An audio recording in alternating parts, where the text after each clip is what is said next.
just gonna turn my recorder on so I don't miss anything. Okay. And I just have some general questions for you.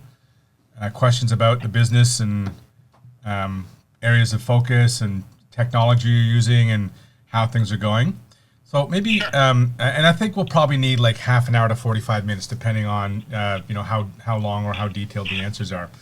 Okay. Darren, if you maybe just start by giving me an overview of your company and the market you serve and your role within the business. Okay. So I started this company back in 2003 actually, and in an area that I was unfamiliar with, didn't know anybody, as I relocated here, and I come from the sailmaking world, and also a little bit of canvas through high school, and college, and I have a background in engineering, so starting this wasn't too bad, and I've grown. I started actually in my garage, my home, and I did not know the area at all. I moved here, married, that's why I moved here, and so locating a business such as a marine industry, a business, I had no idea where to put the company. So I operated like that for about 6 years, I believe, 7 years, longer than I'd like, and then eventually moved out, in the facility I'm in now, moved into 1,500 square feet, and then last year we expanded to 3,000, just doubled our space in the existing flex space building. So we've always catered to the marine canvas market for boat owners and dealers. We don't do any OEM work for factories, or manufacturers of boats, but we do have contracts with boat dealers. So, and we cover everything from a simple, small little cover for someone's wheel or console to large yacht enclosures, or very, very large enclosures. Anything textile on a boat, I pretty much do.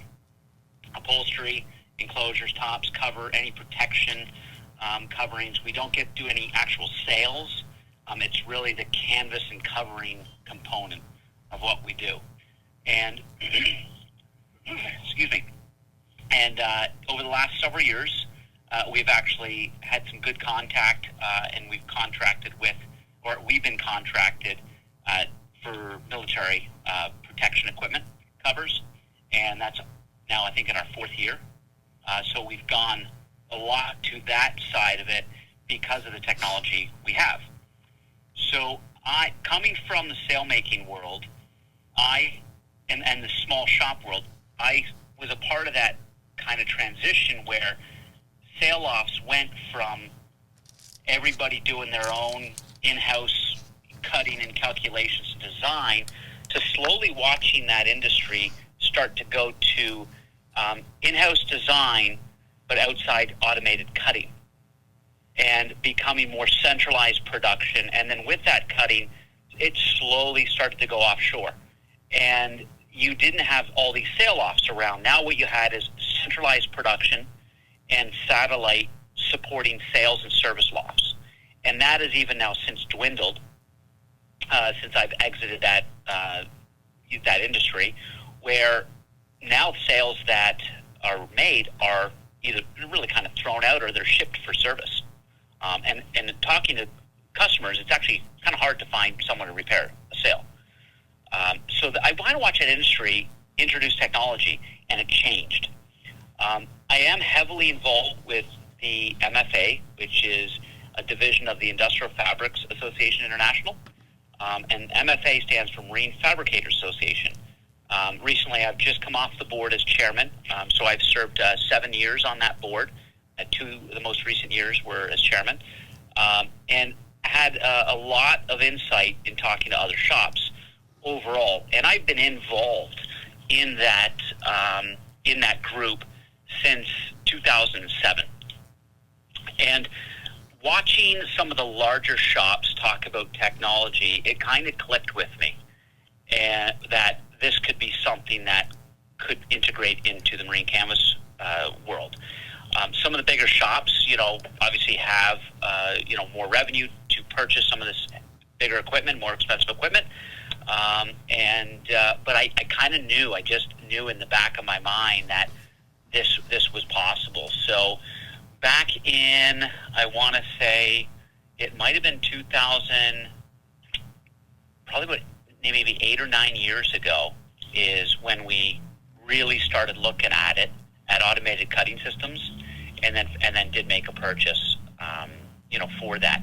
We're a small shop, so we have 1-2 people, other than myself. So I would consider myself a 3-person shop with what we do now.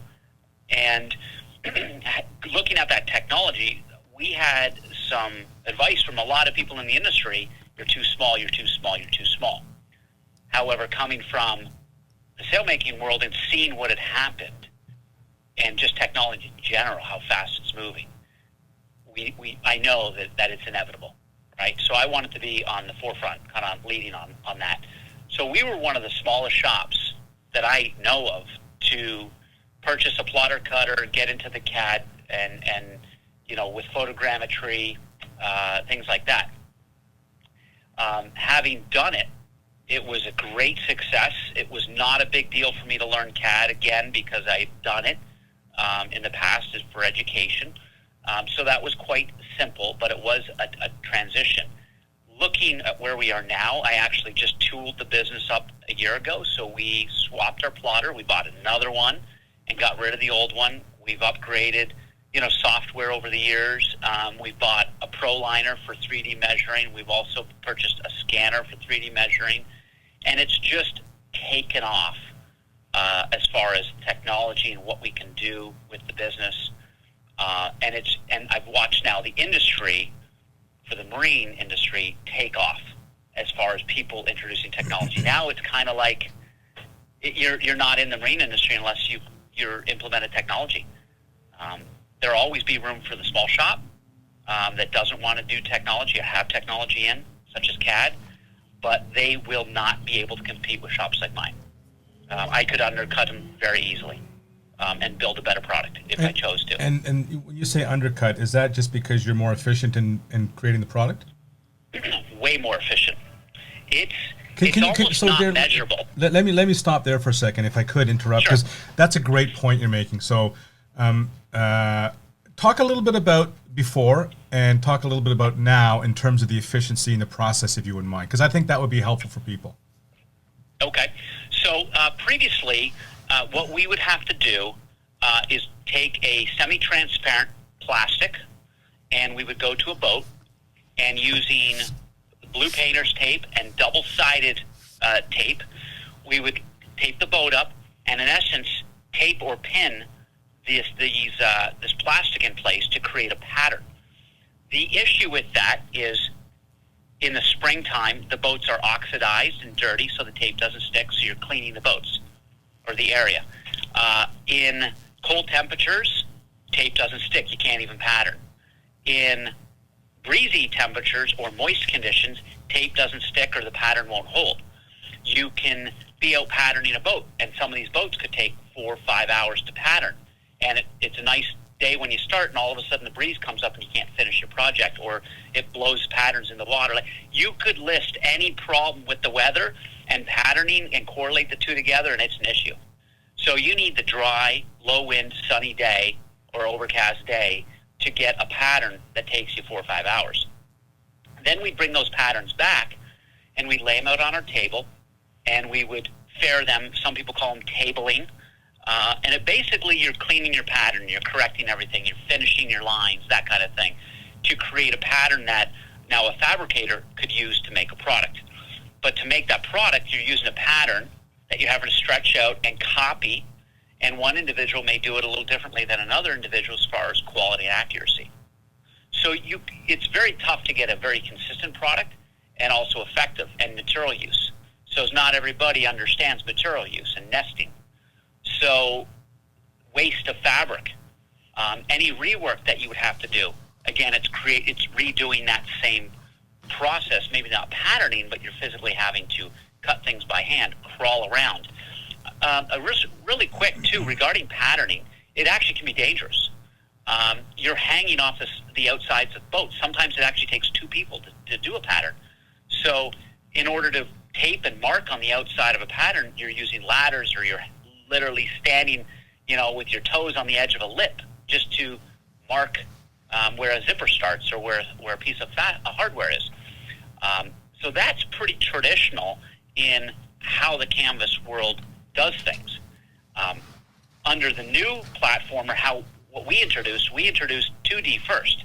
And by that, I mean we would still pattern, but instead of coming back and stretching our patterns out to mark on them, we would stretch them out on our plotter, and we take a photograph of them with a static camera in the ceiling. And that's actually called photogrammetry. There's different versions of photogrammetry, but this was the in-house static camera controlled environment type of situation we were using. Once you take a picture of that, it's just a simple, click of a button.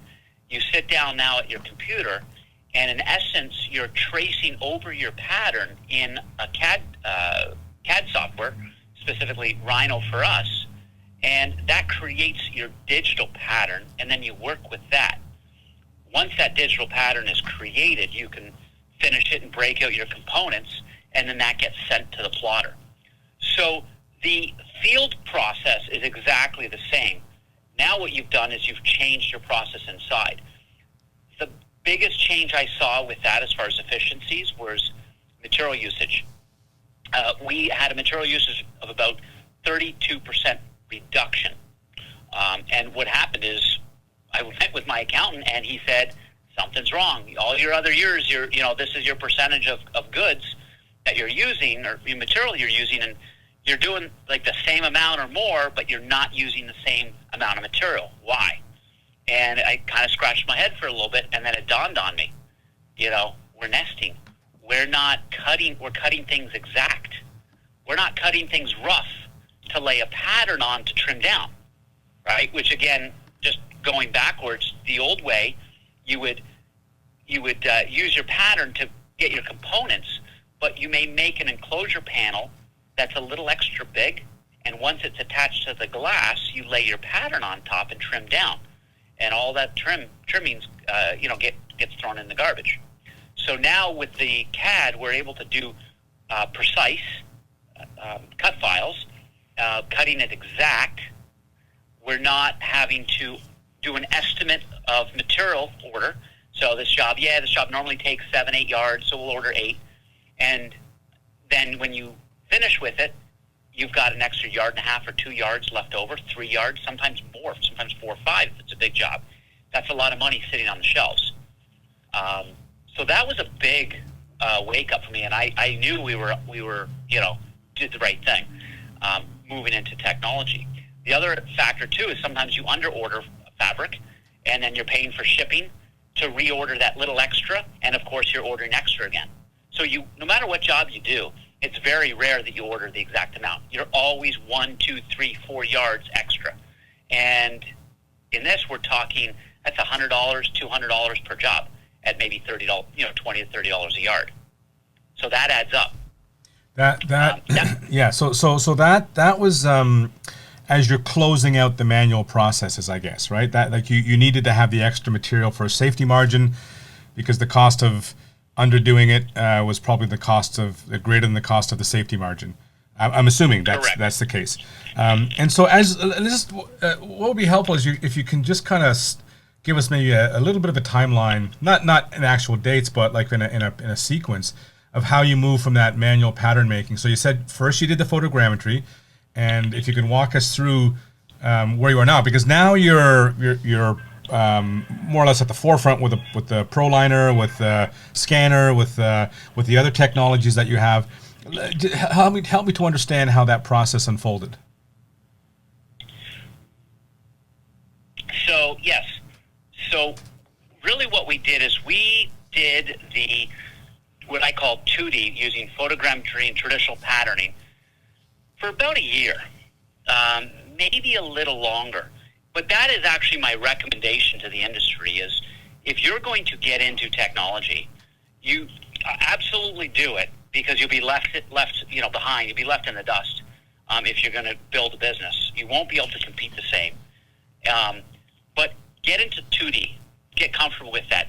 Don't change too much of your process all at once, because there's another factor I'll touch on in a minute that is very important to going from the traditional patterning way to implementing technology and doing it digitally.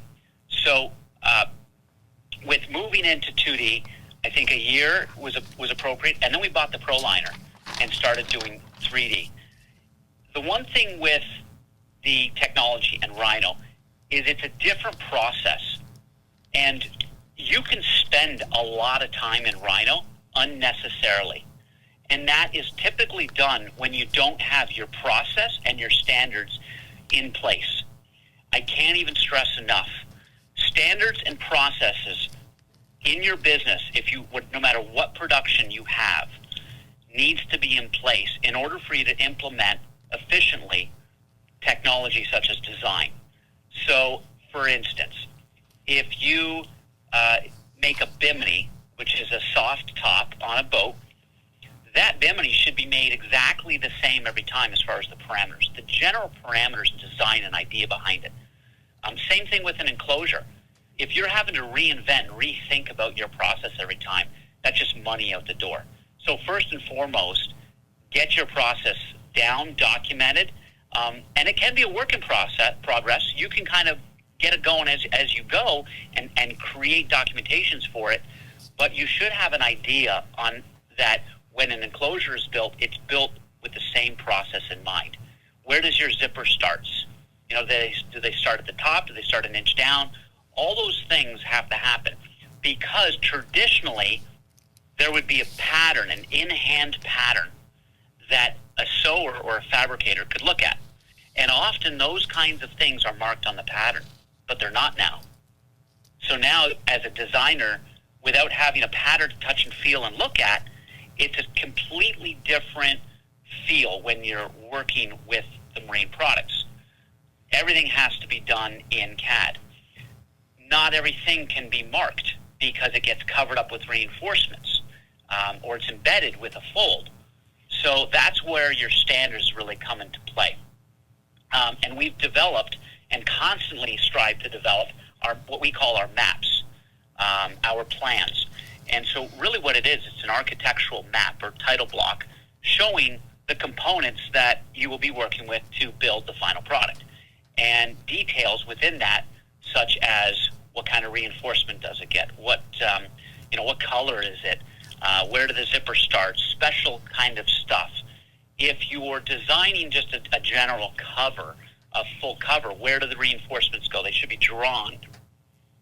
There's a lot of details, and that was one thing I underestimated and didn't fully realize, is the amount of documentation I need to kind of have with the file so that file can be made again 10 years down the road and I don't have to think about it.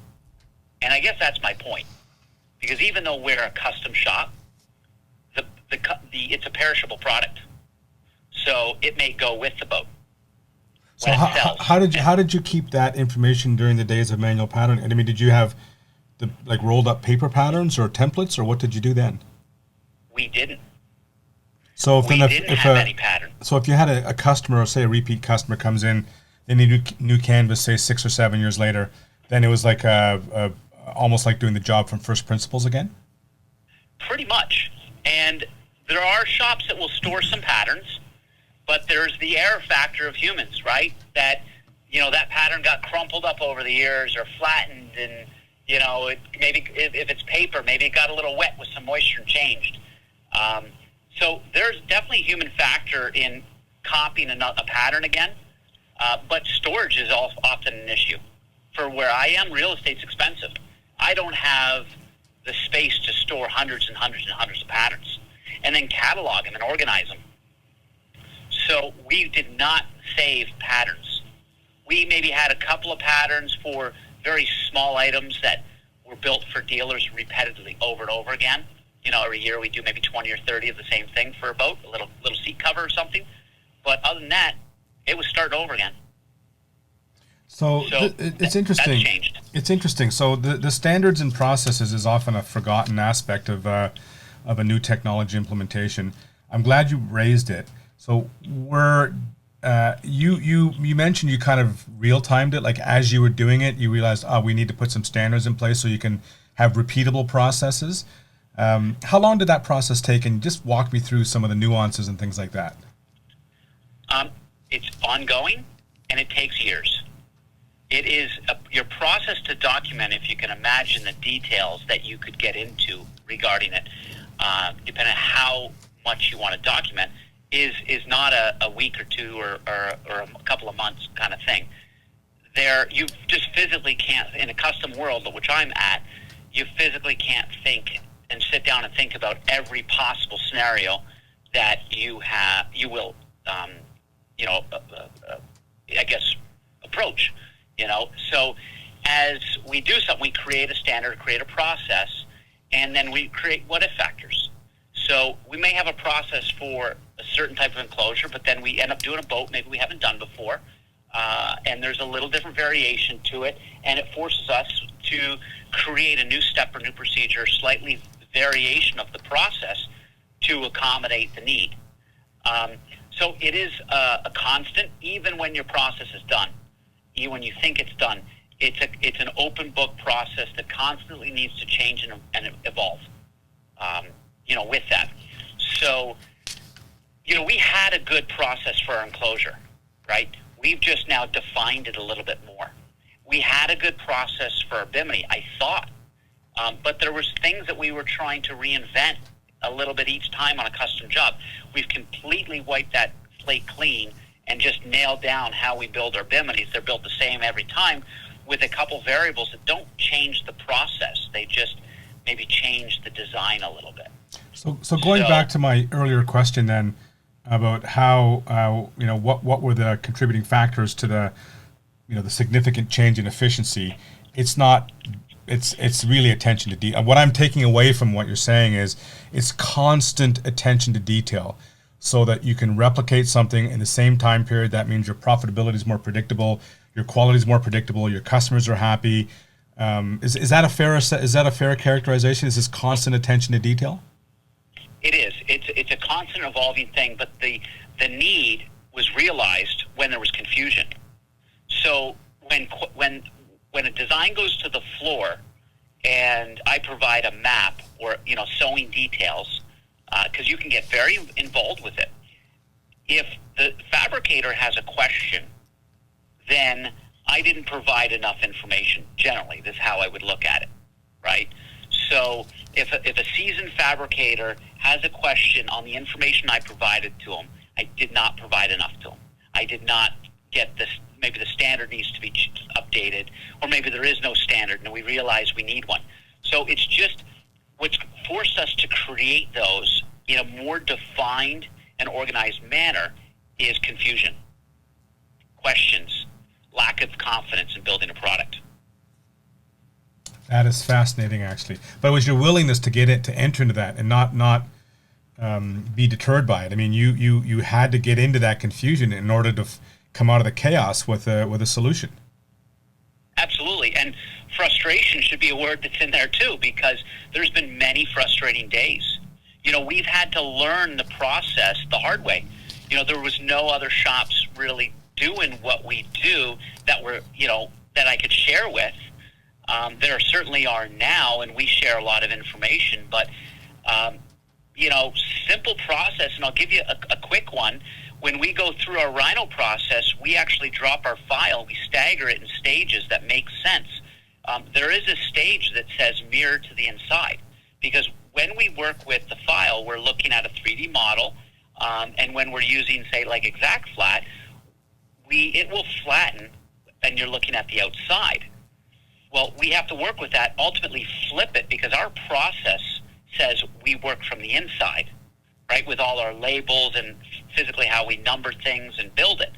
So that simple 2-second command to flip it or mirror it into under the mirror heading is a simple thing, but if you don't do it, you build the entire thing inside out, right? So we've developed what I call flight checklist. So it's a checklist that I've developed for our need And it's called an on-site and CAD checklist. So it goes with a work order, and it goes out to the field and also comes into the CAD. And what it is, it's a checklist of a multitude of things. And how I developed it really was through a series of questions. So when you traditionally pattern, you have a pattern that you write everything on, and those are where you answer your questions. With a ProLiner or scanner, you're just touching items, and you have to make sense of that point cloud because it's just a mess of lines and points. So using different layers and coloring schemes, along with my checklist, I go through and answer. Like, where's the view line for an enclosure? Is it a 2-inch top, or is it a 4-inch border? What is that border? If you're doing a Bimmini frame, and I measure the Bimmini frame, I get back and all I see are lines. Well, that's great, but did I just measure 7/8 frame, 1-inch frame, 1.25 inch frame? Because I have to know what the wrap is and how big to make the pockets. So it's simple, but it's a process that's been developed through a ton of mistakes, a lot of confusion and frustration, and we figure out how to make it better. Now, this on-site and CAD check sheets is what it's titled for us, or I like to just label it as our flight check sheet. If you're a pilot, that pilot does not take off without going through a checklist, because they've discovered that makes a flight successful. And without that checklist, there's a high probability, or much higher probability, of failure. So I have not followed my procedure in some instances due to a rush, and I failed. There was an instance where I did make an enclosure completely inside and out, and would you know it, it was one of the most high-end enclosures and expensive enclosures of that season. And that cost huge. It was a huge, huge cost to us. And my process was simply checking the direction of my model. And because I didn't check the direction of my model, which was a simple command in Rhino where you check a direction, I flattened it and did not flip it, and therefore I made the entire enclosure inside out. But that is because I did not follow my process that I had in place.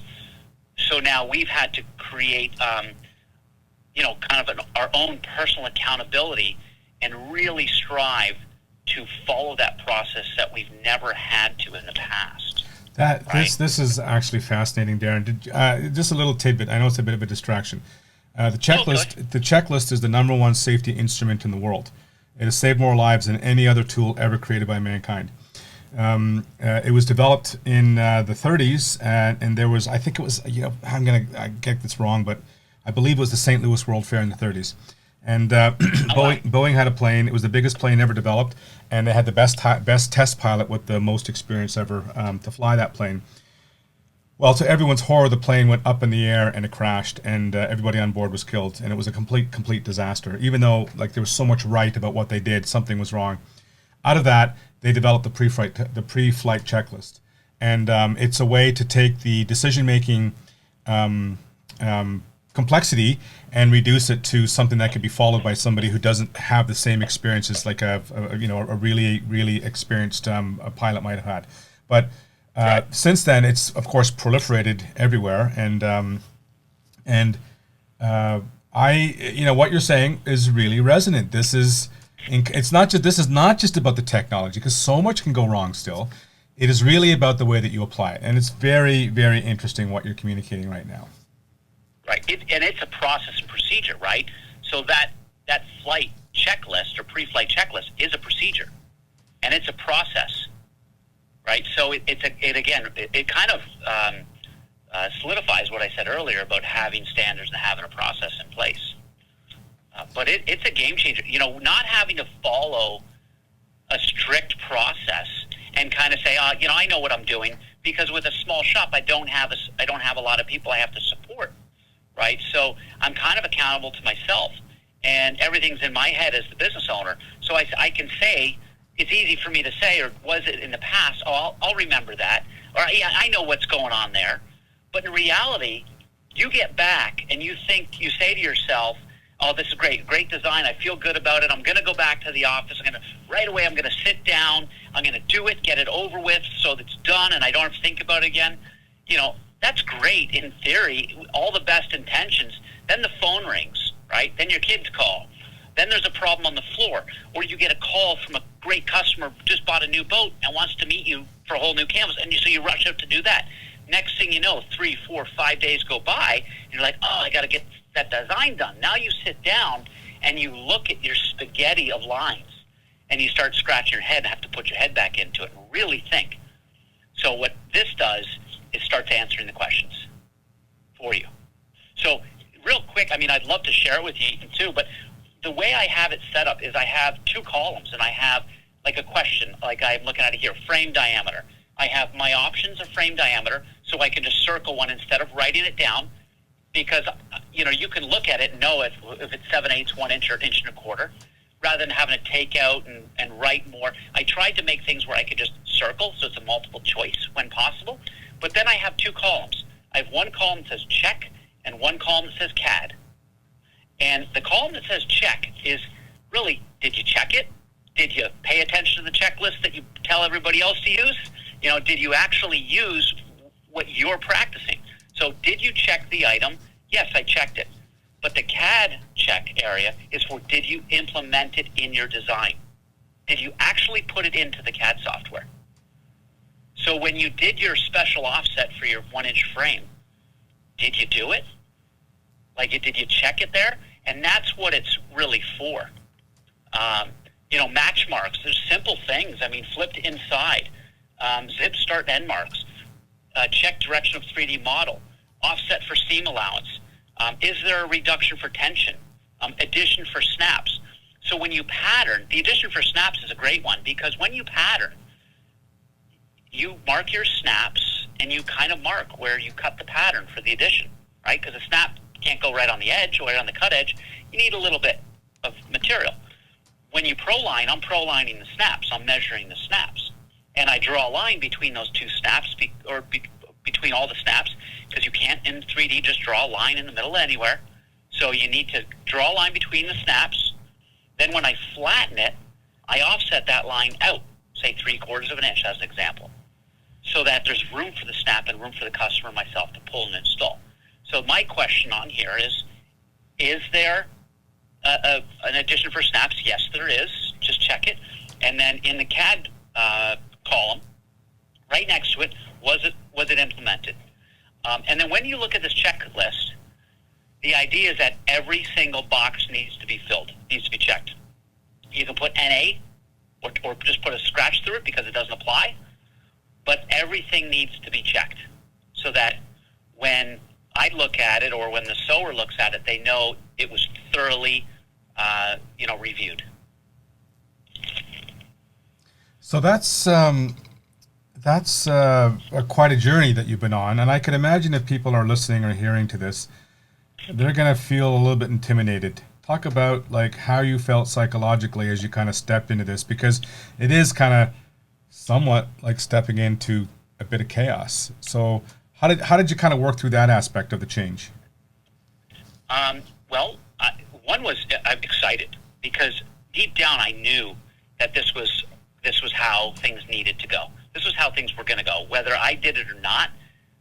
So I was excited, and I like the design, and I like the technology.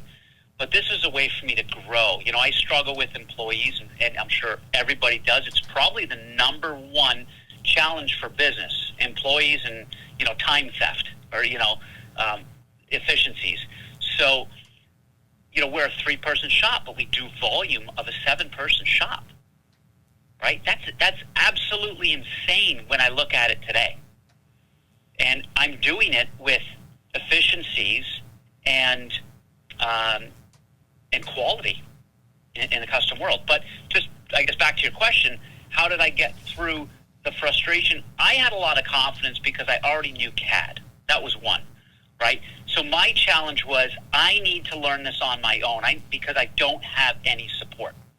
Like, there's no other shops out there that I know that are willing to really share with me, right? With the MFA, it was a couple of larger shops that had the technology. That was it. I mean, when I was looking at this, if you asked in the room at our national conference of maybe 200 shops, who, or 150, 200 shops, something like that, who's using technology, you'd get 2, 3 hands raised at the most, right? And that was when I entered. So that was intimidating. And I also had people telling me. But if we look at history, and I think you can take a lot of different things out there as examples of technology that people laughed at and said, oh, that wouldn't, like the cell phone. Could you imagine having what we have now? Or years ago saying, yeah, we're going to, the TV. I mean, what do you mean we're going to watch a thing on a box and watch people? Like, that's cars. Like, people used to laugh at cars. No one's going to buy cars and have to put gas in. Who's going to build the roads, right? But you look at all these things, and technology is a steamroller. It'll change an industry, and it'll destroy you if you're in the middle of it, or you can embrace it and go with it. So for me, I had a lot of those thoughts, and coming from a little bit of engineering background, I just knew I had to be part of this. So I took a lot of accountability and responsibility on my own to really dive in, and one of the employees with me at the time was able to, he was excited for it too, and he was able to learn CAD and got him on board. Now, if you raise your hand or ask at an MFA conference anybody to raise their hand who's currently using technology such as Rhino or has a plotter cutter, it's like half the room. And we're talking that change in 6-7 years. That's a massive difference. You mentioned that you also do some work for other types of covers, not just in the marine segment. Can you talk a little bit about that? Sure. So with the technology, and just to back up for a moment, with people thinking about entering technology, especially in my industry or similar industry, or using software like this, there's a lot of support now. I mean, I support our industry. So people call me all the time and say, hey, what about this? I'm thinking about it. And so it's a service I offer, but we do coach and we do help and we do train, and it's there. But I've gone through the hard stuff, the learning of it. Like, now I know I can tell someone, spend a year in 2D. Or if they're really comfortable, yes, maybe spend 3, 4, 5, 6 months and then move to 3D. We've done some script writing. We've really streamlined everything overall, and we know the path people need to go down now, for the most part. People might be a little different, but for the most part, we know the direction, the path they should start with to be the most effective. With regards to other things we've introduced, there are some jobs that I would not really attempt in the traditional world, just because maybe size or complexity. So it's kind of like I go out with the ProLiner now, and it's a joke. I mean, instead of being on site for 4 hours, I'm on site for 40 minutes, literally 45 minutes. And now we're at the most on even the biggest job, and I'm by myself instead of 2 people, and I'm not hanging off the boat. That's been a big change. So it's more efficient out on the field. I actually can capture more in one day driving around than I would ever do traditionally patterning. What that's allowed me is, with supporting the industry and helping other people, I've been introduced to some other, businesses and things like that who've ended up contracting for me to help them and work with them. They didn't want to jump into the technology without having someone really skilled. So that partnership's actually worked very, very well. We're, I think, about 4 years into it now, where we are building, different covers for, for government entities and things like that. So I guess the experience you have in developing the process and the checklists and all that kind of stuff, I mean, all those checks and balances apply to different geometry. Other than the marine geometry, if it's different geometry, you've just got that expertise, and now you can diversify your business to some extent. Correct. So I have a general checklist, but you could have a checklist for one specific product that you do as a massive volume product, right? The checklist could be on the floor. We do have checklists on the floor for the sewer, just to check the item that was made, make sure everything was caught. But you could have a technology checklist, a design or CAD checklist for an item that you do a lot of. So, you could, you could break it out into any way you want. Either way you look at it, you still need a checklist. And that's why this one generic checklist has a lot of items that are not applicable to what I'm measuring, but they apply to most items. There's just a few specifics. So let's talk about your digital workflow right now. If you can just give me the high-level summary. You mentioned you have a scanner. You mentioned you have Proto. It'd be interesting to see where you use one versus the other. So I'll put that question out there. And then just the sort of broad strokes on the digital process. You mentioned going out, and you can go out by yourself and you can measure a boat in about 45 minutes. Yep. Maybe you can just help us to understand what that process is now. Okay. So I do have a scanner. However, the scanner we have not fully implemented. We are messing around with it, playing with it, having some fun. There is, with the scanner, scanners are great.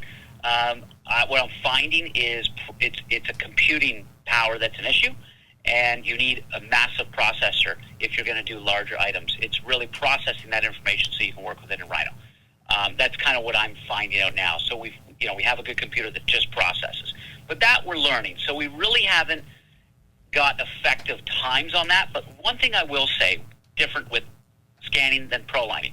When you're ProLining, you have to, or using the ProLiner, you have to capture what I call the high points, or the points of contact, if you talk about it simply. So whatever you're doing, you have to get the point of where the cover's going to lay or rest and sit. When you go back, you have to make sense of that. And something I haven't mentioned yet is we also take a lot of photographs. So when we get back, we have a very large monitor or two screens, depending on which station you're at, and you have your CAD file open on one half, and you have the pictures of the product or the item that you measured on the other half, along with your checklist. And with those three items, you can make sense of it, right? But as if someone is not familiar with what you're measuring, it would be very tough for a third person to come in and clean up your ProLined work.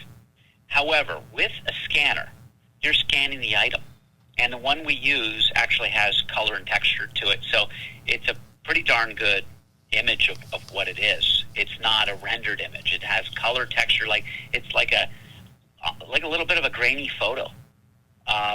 Now, if you said, build me a cover for this, a lot of the questions have been answered, because I don't need to know what size pipe is there because I scanned it. I can measure it. So the approach, I feel, is going to be different, and in some cases better, because I can almost send anybody to scan, and they could come back and they could design, or I could design, or a third party could design, but I can't send anybody to ProLine. So that's, I think, going to be the advantage to scanning is, down the road, I'll say this here, I guess, I wouldn't be surprised if down the road, they have scanners on phones and scanners of these little Apple attachments that you can get, I think, for an iPad. But I wouldn't be surprised if one day you could have a scanning app that a customer downloads in the middle of nowhere, 4 hours from you, and they scan their own boat and send you the file, and you build a cover for that. It's really about computing power, but I see that in the future as a big, big possibility. This the VR, virtual reality, augmented reality, all that stuff is really the next big thing. Where maybe our design is now going to be putting goggles on and doing it that way. So I think scanning is really the next big thing that you need to be a part of. So I guess that was a long drawn out, but just get back to your question on my process. Currently, right now, I'll get an order, and I'll say, okay, let's go ProLine. One thing I do not do is I do not look at the weather like I used to. I don't care if it's blowing 15, 20 knots, I can still ProLine, but I would never, ever, ever be able to pattern. The only thing I worry about is rain, if it's going to be a rainy day. But I'm not worried about if the boat's dirty.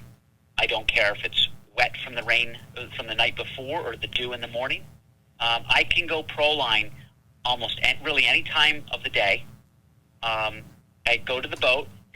If it's an enclosure, I actually take the entire enclosure down. I mock everything up the way it's supposed to be. I maybe mark a few points using some tape as references. Here's my zipper, vertical zipper here. I answer my questions on my check sheet first, because that's going to put my head in the game by answering my questions first. That's really what you want to do. Take pictures of it, take all your documentation first, and then ProLine, because you'll be already familiar with it by that time. I do the ProLining. I do set it up and make sure that I'm going to try to reach everything and what the best position is. On a large enclosure, whether it has a Bimmini or not, I'm 45 minutes, an hour at the most, start to finish, by myself in a safe environment, not hanging off the boat. Then I pack the ProLiner up and I can go back to the shop if I choose. If I was patterning, it would usually be one pattern a day, if possible. With the ProLiner, I've been able to do anywhere from 3 to 4 large patterns a day, or large measurements a day. On site for some of the specialty government work, where there's multiple items, we're doing 4, 5, 6 items in a day. And there's no way that would be able to be done otherwise. So ProLine on the boat, pack it up, come back to the shop, open up the ProLiner, transfer everything to just a flash drive, sit down at the computer, import that into my to a template that we have for certain items with the headings there and my layers all, everything just set right, and then start working with it. We clean it up. I do have a documented process that we follow. There is an order, a very specific order for every file, the first 5 or 6 things that you do. And so what I do is I create copies in different stages. And that's so that you can back up your work and check. Because if you just build one model, you don't know whether you did your offset because you can't check it, right? So you want to be able to keep your original. I copy it over. I then clean it up so that the framework is clean, right? And then I copy it over again. And then I start surfacing, creating surfaces and creating my model. So as I create models, I'm sorry, go ahead. Yeah, just let me clarify there. So when you say copied over, are you creating copies of the file, or are you creating layers within Rhino? So I'm creating, it's actually not layers. So just to try to explain it as easily, it's within the same file. So when you look at one of my files and there's a model of, say, a boat or an enclosure, there's a whole bunch of models of the same thing from here to here to here. And what it is, they are set at different stages of development, of design. So I have my original data, which is untouched, that I import. The very first thing I do, I take that data and I copy it over under the next heading, which I created for myself. It's my process. The thing with the headings, too, is my thought process in creating those headings is some of those headings are actually titled a command, like weld vertices, for instance. So when I have a model under weld vertices, I know that at that stage, weld vertices was the very last command that was performed at that stage before I copied it over and continued. So really what it is, it's like having, so I have my original data, then I have the data copied over that I clean it up and join everything and make the framework proper, right? Then I copy it over, and now I start building my surface for the model, and then I copy it over again to create mesh and individual panels, right? I can go into a lot more detail, but I almost have to show you. Would make more sense. But I have a defined process that I copy at certain points. And then once I'm flattened, it's the same kind of thing. So imagine you have a Bimmini, that you have the finished size of the Bimmini, right, without seam allowance. That's really what we're ProLining, because we're ProLining the model, the finished model, as if it's sewn together. So when I flatten, whether, as an example, if you did not bring seam allowance with it, I need to add seam allowance, and I need to show that. And instead of building everything to a final stage and just saying done, if you ever have a problem, you need to go back and search where that problem was. If it was too small, maybe you forgot that seam allowance, but there's no way to check it if you don't show your work. It's kind of like how we used to do math way back in the day. The teacher would say, show your work so I can check it. Right. Okay. And that's really what it is. Show your work. Okay, so you're using a succession of steps so that you built a history of previous work to get to the point where you can start your surfacing then. Exactly. Okay. That's a great way to put it, Eaton, because with that, if you have to investigate where you went wrong, and I guarantee you'll have to do that, it's great to have a stage to go back to. But without a broken process, like a process that's broken up into stages, if you make a mistake and you don't have broken up stages, you're starting from square one every time. However, if you had stages and you found out, oh, I forgot that seam allowance, darn it, you can go back to that stage and fix it from there. And when we do, what we actually do is we work left to right. If we have to have a revision or there's a mistake that was found, we grab it at the point of that mistake, we drag it straight down, and we begin working with it over to the right again. So it's staged, and we call that version 2. So version 2 is created at the point of stage grab, if that makes sense. Yep. Right?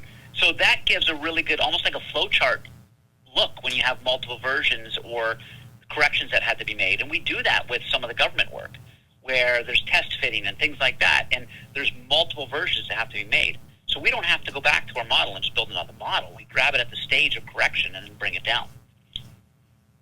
Okay. And so now you're at the point where you can start to use the data captured by the ProLiner to build your surfaces or your geometry that is starting to look like the bimini or the boat cover or the enclosure or whatever it might be. Correct. So once we use that ProLiner information to create what I call a framework or a structure, right? The bones of it, the critical points that you're going to build a surface on. And then you work through, your workflow until you get to where we're going to use ExactFlat. And with that, again, it's a defined process every time. So I will say, at first, looking at ExactFlat as a plugin, it was a little intimidating because it was just new, right? And there's a lot of numbers and there's a lot of calculations, things that it does in the background. But we have a process that's defined now. And now that I've used it for so long, there's a confidence level that's not questioned, right? We don't have fit issues. It's design errors. It's ProLine errors. Those are where the issues lie.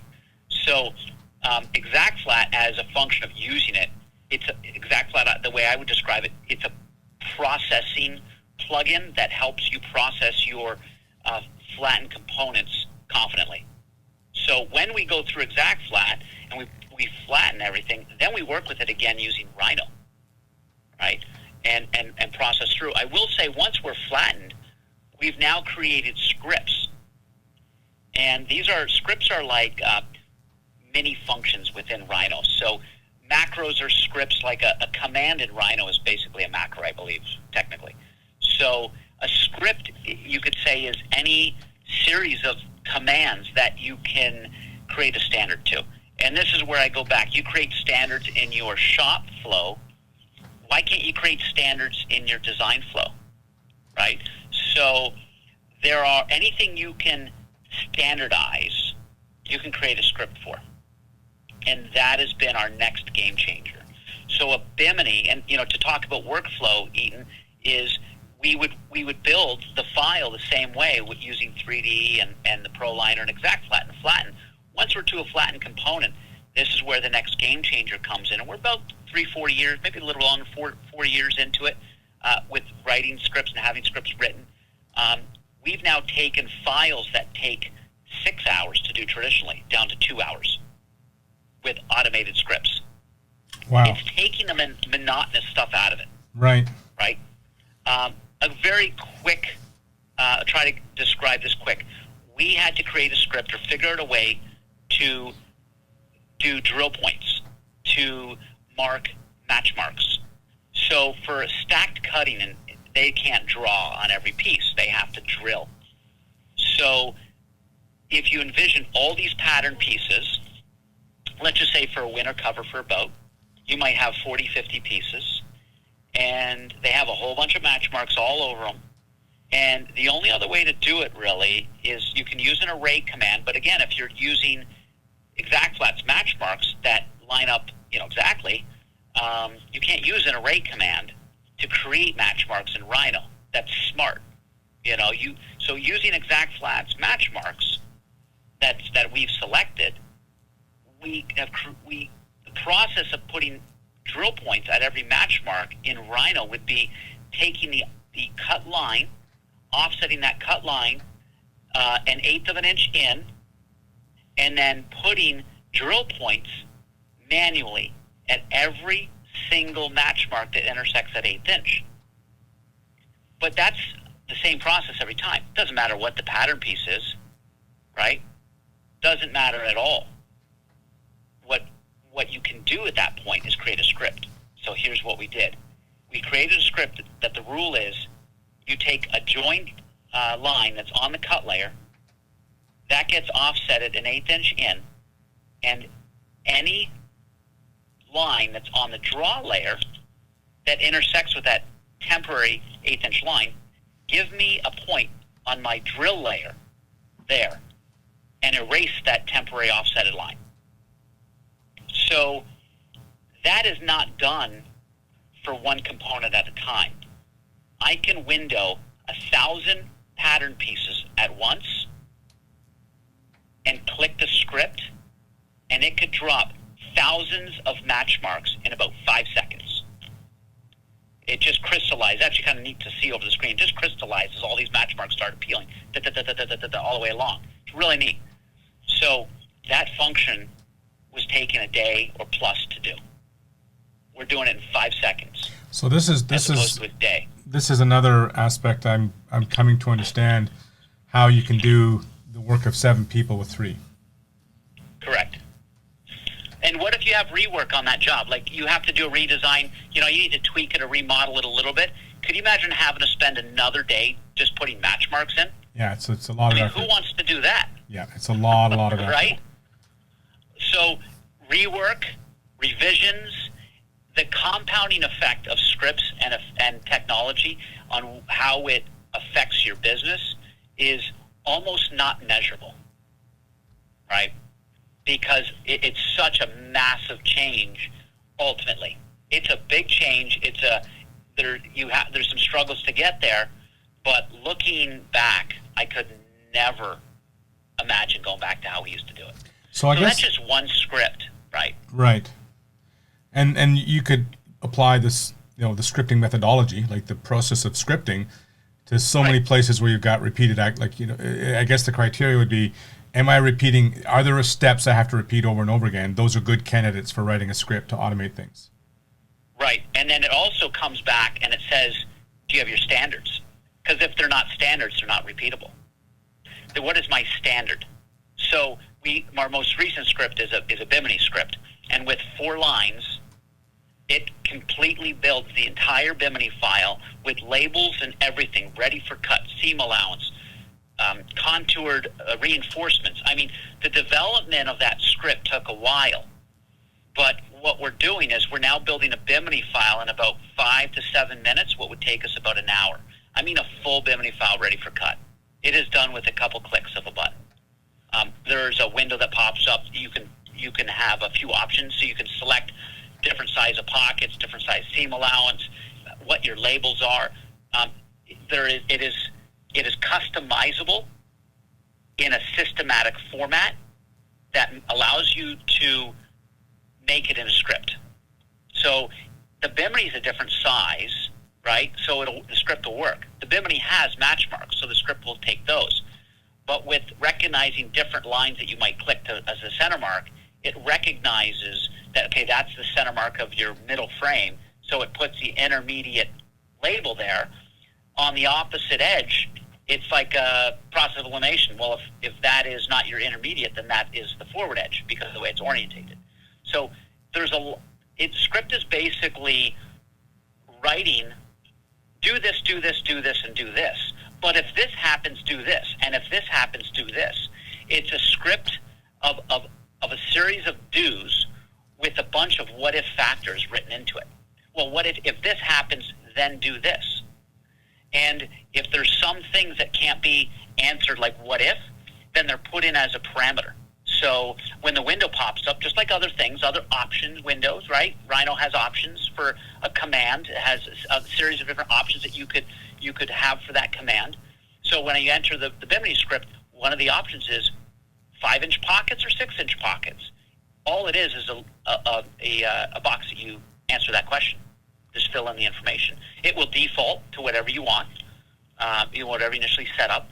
But if it's something that you want to change, you can change it. So it's a customizable process. That's standard, if that makes sense. Yeah. Powerful, It's a configurable. Like you've made a standard process and you've put parameters that you can configure, and therefore the variations you need to get into your project are very easily implemented. Correct. And then the production of that product, they don't know any different. The fabricator or the stitcher doesn't know any different.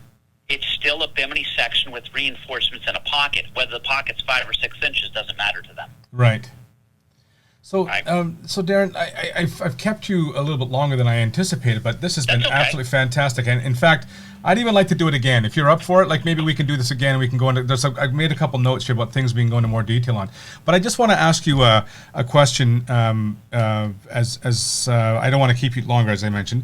What are your thoughts for this upcoming season? Like, is there anything in particular that you've got your eye on, you're focusing on, whether it be automated improvements or diversification of your business? Like, what are you thinking now that you've got all these capabilities? So we are now focusing on a little more of documentation of our standards and processes. So over the past year, we have been focused on starting to document our CAD process, because it's been a learning curve, right? We've been learning it, and like, what do we need to do? We need more instructions. We need more this, more that. So now what we've done, we've started. It's about a year old, but we've now have the process physically written on a how-to. This is how you start a file. This is how you proline. This is how. It's as simple as when a business writes a business manual. How do you answer the phone, right? So I want to have a good system for onboarding employees, for training, right? For training those employees, for training product, but also if they have a question, they have a resource to go to answer that question. Right, so they can be accountable for finding the answer, rather than me having to stop what I'm doing and answer their question.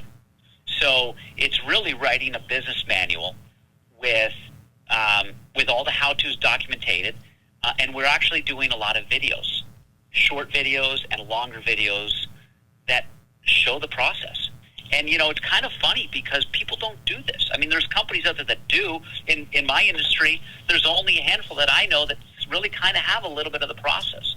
But now with the video capabilities, I mean, how cool is that to have an iPad or a TV out in the floor, and an employee can go up to it. I was wondering how you do a UZIP window. And so they can go into the directory or just search for UZIP window. There's the instructions, and watch a 30-second video and pull up the actual verbiage on how to build it. Why should I, as a business owner, when I need to be out building the business, be answering those questions? There should be a resource for employees to go to. Well, so it's an onboarding tool, and it's a reference tool. And so that's a big focus, and obviously the scripts and more internal automation in the company, whatever I can add. It's interesting because as I listen to the journey that you've been on and what you're doing and your areas of focus going forward, this is an asset which gets more and more valuable over time. The description you had of your manual pattern making process, not to disparage it at all, but the fact that it was what it was, it didn't really allow you to get better as significantly as what you're doing now. Because right. Every time you hit a milestone in achieving good things and improving, you realize there's more to do and there's more that can be done, and therefore your business looks like it's on better footing. You can manage your customers, you can free your time up, as you said, to go build business, or even diversify into other cut and sew opportunities, because it's cut and sew with process at the end of the day. The products, of course, they have nuance and of course there's complexity, but that base layer of preparation of your files, documentation to communicate, the automations, and communication with the shop floor, and real-time support for people who need to look things up, or if there's some clarification needed. It's pretty impressive, I got to say. I think you've done a fantastic job. Yeah, it's exciting. And you know what, though? It's some stuff we figured out as we go, but I really piggybacked other people. You know, I mean, you guys were a great help, you know, initially helping with the process and how to flow through ExactFlat in our files. You know, I've talked to other shop owners that help me make decisions and give me some pointers. But there was a lot of stuff that it's really, I can't really take necessarily credit for. I grabbed information from other people, and then I made it work for me. Well, what you can take credit for is the courage to go ahead and do it, because, like you say, it was frustrating. It wasn't clear when you started out, but you did it anyway, and now you're well positioned to reap the benefits of that. So that's pretty good, Darren. I'm gonna close it there because I don't want to take up too much of your time at one time. Okay. But I'm gonna hit you up, and we can do this again, and we can get into more detail in some other aspects, because what you're saying is fascinating, and I think it's incredibly valuable for other people out there. So I do appreciate you taking the time. Yeah, absolutely. Thank you, Eaton. Appreciate it. Yeah, take care. Okay. Bye-bye. Take care. Bye now.